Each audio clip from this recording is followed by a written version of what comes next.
Air force station पर हुए drone हमले में एक और बड़ा खुलासा।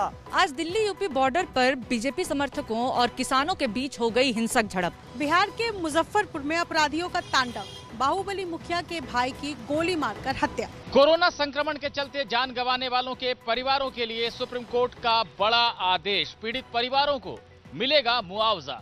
दिल्ली में यमुना के पानी में प्रदूषण बढ़ने के बाद नदी के कुछ हिस्से में मछली पकड़ने पर रोक लगाई गई।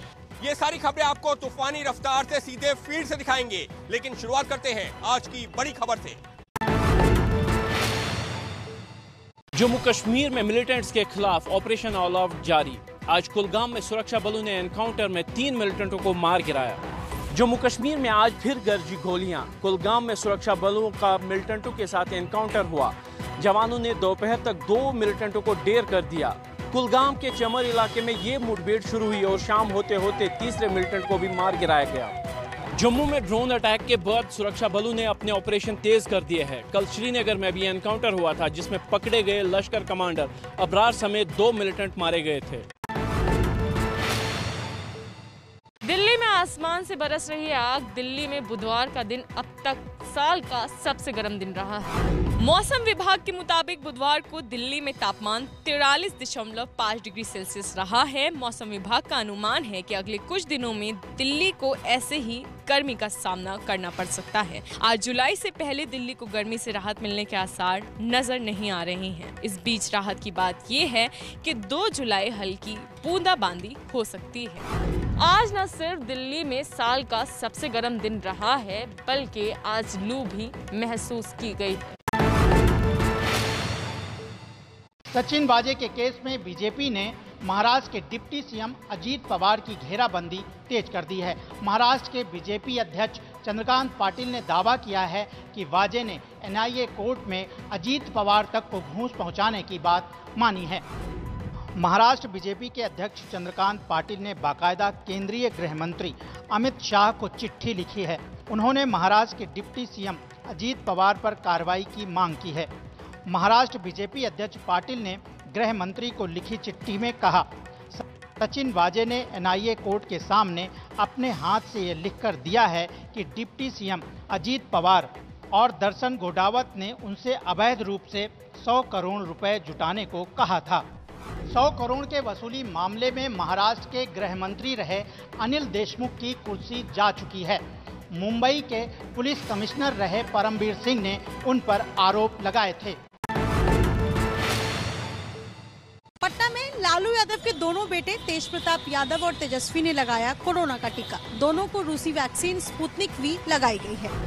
तेजस्वी और तेज प्रताप यादव ने कोरोना की पहली डोज लगवाई है। टीका लगवाने के बाद तेजस्वी यादव ने कहा, सभी टीका कोरोना के खिलाफ लड़ाई के लिए है।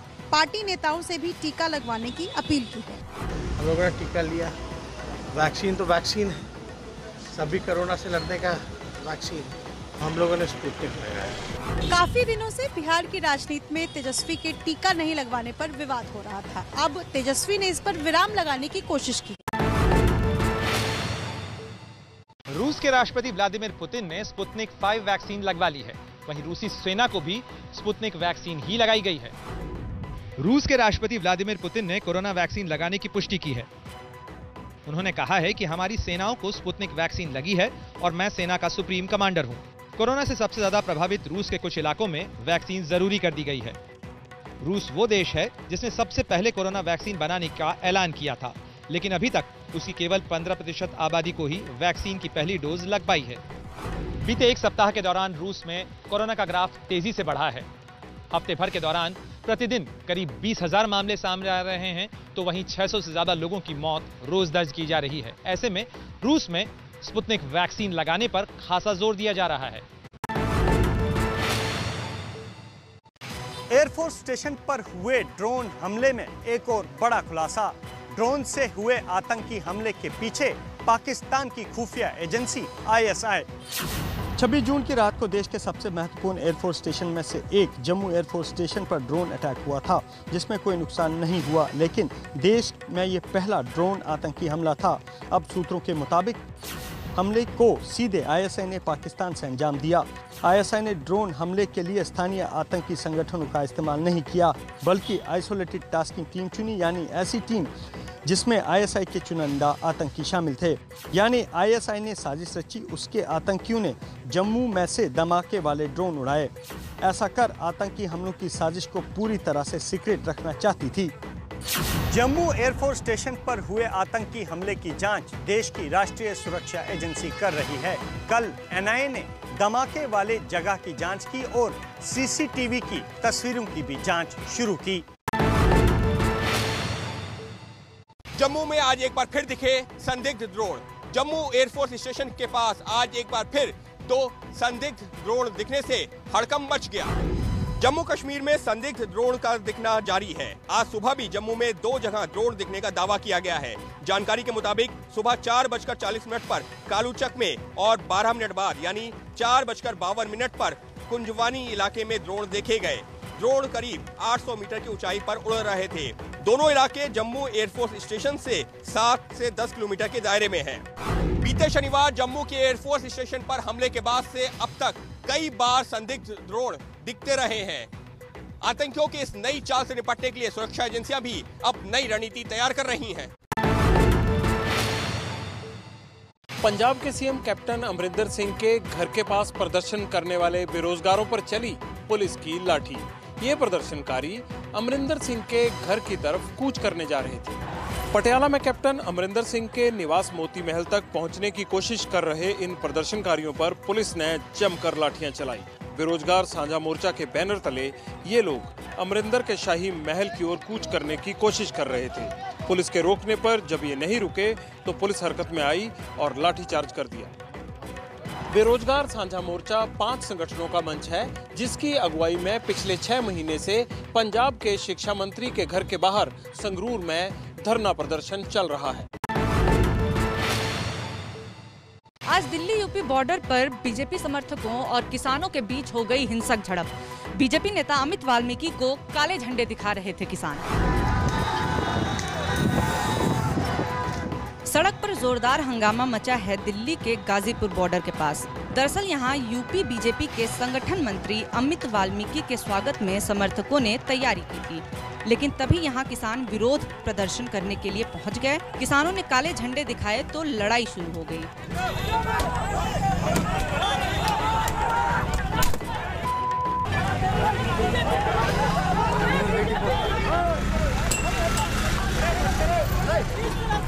पुलिस के सामने पूरा हंगामा होता रहा। आनन फानन में बीजेपी नेताओं का काफिला यहां से निकाला गया।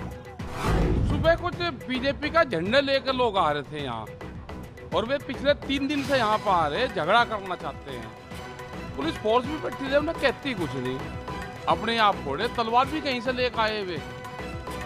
मतलब अगर बीजेपी वालों में इतनी हिम्मत होगी, ताकत होगी कि वे तलवार भी खोज कर ले जाएंगे। अगर तलवार होती तो तलवार किसी के हाथ से तलवार खुजती है। तलवार तो जो गाड़ी में छुपा कर जावे वही दिखाता है, लेकर भाग जा। केंद्र के कृषि कानूनों के खिलाफ किसान लंबे वक्त से प्रदर्शन कर रहे हैं और इसी आंदोलन के तहत किसान बीजेपी नेताओं को हर जगह काले झंडे दिखाने पहुंच जाते हैं। यूपी में कोरोना काल में भी मनमानी करने से बाज नहीं आ रहे हैं निजी स्कूल। इलाहाबाद हाईकोर्ट ने इस मामले में सख्त रुख अख्तियार करते हुए राज्य सरकार के साथ साथ बोर्ड और तमाम निजी स्कूलों से जवाब तलब किया है। एक जनहित याचिका में शिकायत की गई है कि यूपी के ज्यादातर स्कूल कोरोना काल में बंदी के बावजूद मनमाने तरीके से फीस वसूल रहे हैं और ट्यूशन फीस के साथ साथ तमाम दूसरे चार्ज भी लिए जा रहे हैं। अभिभावकों पर दबाव बनाने का काम स्कूल कर रहे हैं। इस पर सुनवाई के दौरान यूपी सरकार ने कहा कि स्कूलों को ट्यूशन फीस के अलावा बाकी कोई भी शुल्क लेने पर रोक का आदेश जारी किया गया है। हाईकोर्ट ने टिप्पणी की कि ऐसे आदेश जारी करने का क्या मतलब जिस पर अमल ही ना हो। इस मामले में यूपी सरकार और निजी स्कूलों के साथ साथ सीबीएसई, आईसीएसई और यूपी बोर्ड को कोर्ट में अपना जवाब दाखिल करना है। कोर्ट ने इसके लिए 5 दिन की मोहलत दी है। इस मामले की अगली सुनवाई 5 जुलाई को होनी है। कोरोना नियम ना मानने पर दिल्ली की लक्ष्मी नगर मेन मार्केट 5 जुलाई तक के लिए बंद की गई। बाजार में हर रोज दिख रही थी भारी भीड़। अनलॉक के तहत दिल्ली में शर्तों के साथ बाजार और दुकानें खोलने की मंजूरी दी गई है और जहां कोरोना के नियम तोड़े जा रहे हैं, वहां प्रशासन ने सख्ती भी दिखाई है। नियम तोड़ने पर लक्ष्मी नगर के मुख्य बाजार पर गाज गिरी है। दिल्ली की लक्ष्मी नगर मेन मार्केट 5 जुलाई तक बंद रहेगी। जांच में पाया गया कि ज्यादातर दुकानदार नियमों का पालन नहीं कर रहे थे। बाजार में भारी भीड़ भी जुट रही थी, जिस पर पूर्वी दिल्ली डिस्ट्रिक्ट मजिस्ट्रेट की ओर से ये निर्देश जारी हुआ है।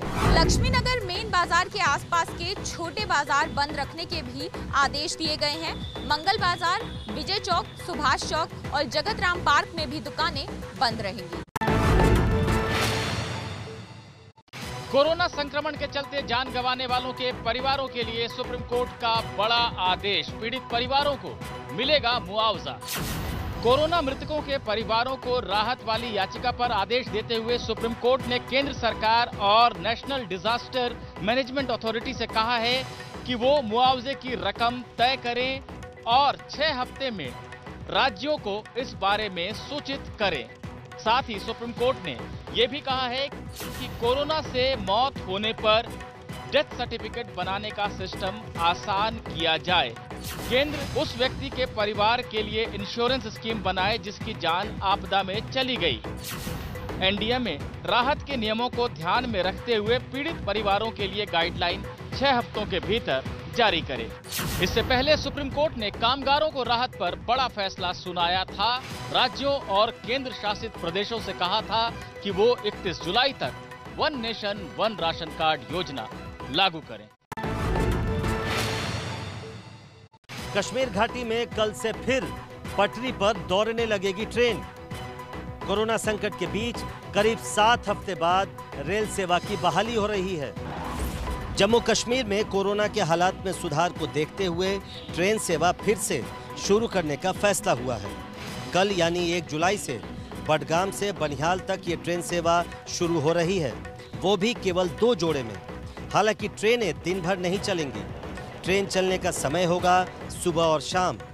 फिलहाल बारामूला के लिए कोई ट्रेन सेवा नहीं होगी। कश्मीर घाटी में कोरोना के बढ़ते मामलों को देखकर 10 मई को ट्रेन सेवा स्थगित कर दी गई थी। जम्मू कश्मीर में सरकारी कर्मचारियों को अब दोनों राजधानियों में नहीं मिलेगी सरकारी आवास की सुविधा। राज्य प्रशासन ने जम्मू और श्रीनगर में सरकारी आवासों का आवंटन रद्द कर दिया है। जम्मू कश्मीर के स्टेट डिपार्टमेंट की तरफ से ये आदेश जारी हुआ है। गर्मियों की राजधानी श्रीनगर और सर्दियों की राजधानी जम्मू में राज्य सचिवालय में जो कर्मचारी तैनात हैं, उन्हें दोनों में से एक जगह सरकारी आवास खाली कराने को कहा गया है। कर्मचारियों को सरकारी घर खाली कराने के लिए 21 दिन का समय दिया गया है। दोनों राजधानियों की वजह से सरकारी कर्मचारियों को भी 2-2 सरकारी आवास अलॉट किए गए थे, लेकिन श्रीनगर में तैनात कर्मचारियों को जम्मू में और जम्मू में तैनात कर्मचारियों को श्रीनगर में अपना सरकारी घर खाली करना होगा। जम्मू और श्रीनगर के बीच राजधानी के शिफ्ट होने की परंपरा करीब 150 साल पुरानी है।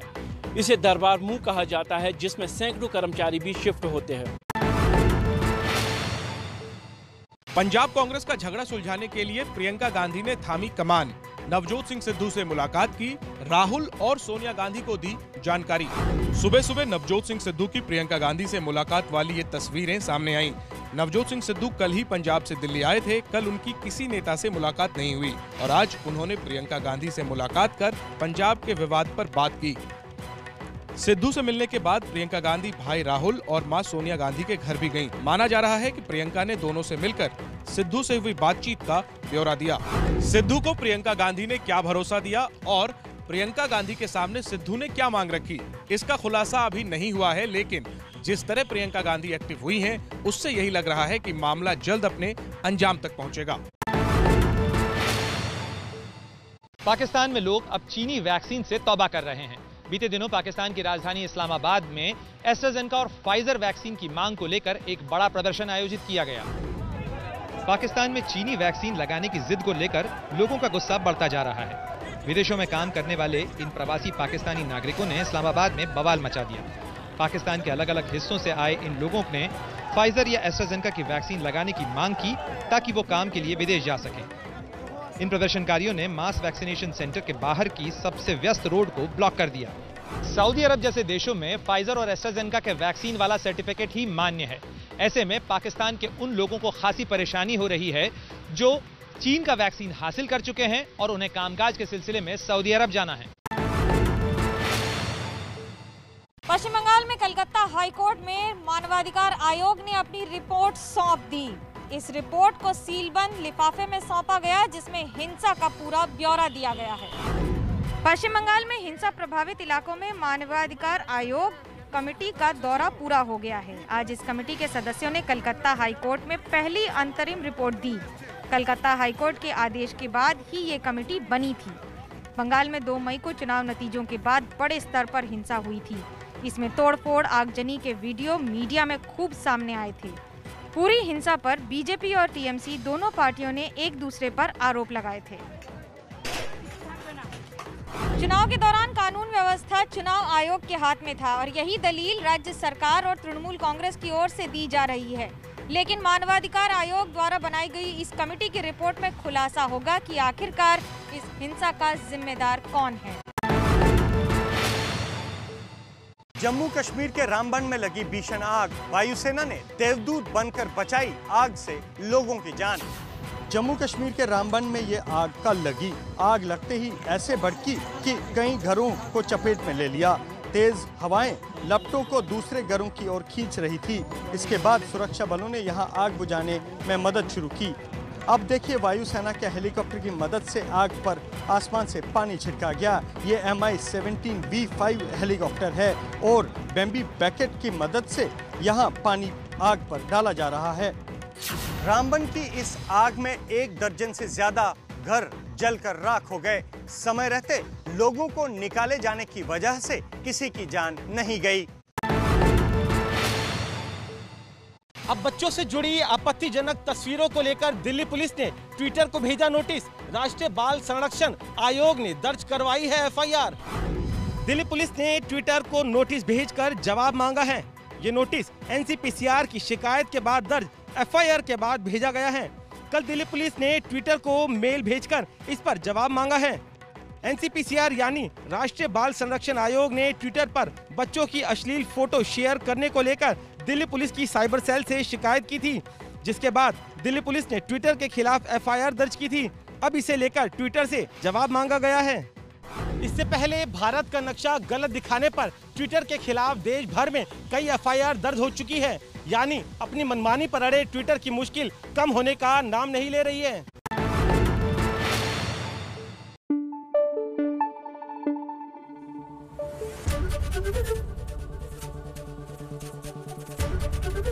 एबीपी न्यूज आपको रखे आगे।